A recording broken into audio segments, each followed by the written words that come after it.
खैरपुर मां सिंधियाना news network जे reporter फ़हीम ज़ैदी मूजिब Khairpur ladies gym खाना में पहिरियों भेरो औरतुनि पारां इमारतुनि ऐं पहाड़ियुनि ते चढ़ण जी सिख्या लाइ सेमिनार थियो। सेमिनार में ज़िले खैरपुर समेत समूरी सिंध जे केतिरनि ज़िलनि जी औरतुनि शागिर्दियाणियुनि वॾे अंग में शिरकत कई। Sindh Alpine Association Khairpur Youth Council तरफ़ां पारां क्लाइंबर्स जी सिख्या बाबति सेमिनार खे ख़िताब कंदे लेडीज़ जिम खाना क्लब खैरपुर जी अॻूणी फाइनेंस सेक्रेटरी मैडम हुमा चयो आहे त औरतुनि खे सिख्या जा मौक़ा घटि मिलनि था। असांजो मक़सदु आहे त पूरी सिंध में औरतुनि जा सिख्या मर्कज़ क़ाइमु कजनि त जीअं औरतूं हुनरी सिख्या वठी मुआशरे ऐं मुल्क जी तरक़ीअ में किरदारु अदा कनि, जीअं उहे लिखी पढ़ी रोज़गार हासिल करे हिन मुल्क जी ख़िदमत में पंहिंजो अहम किरदारु अदा कनि।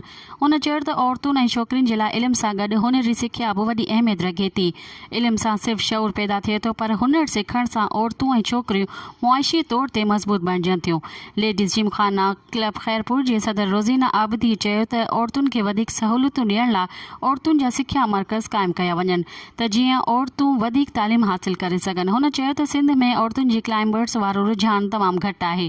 कंहिं हंगामी सूरत में औरतूं सिख्या बाद कुदरती आफ़तुनि, बिल्डिंग्स में बाहि जे वाक़िअनि समेत ॿियनि वाक़िअनि ऐं हादसनि खे मुंहुं ॾेई सघंदियूं।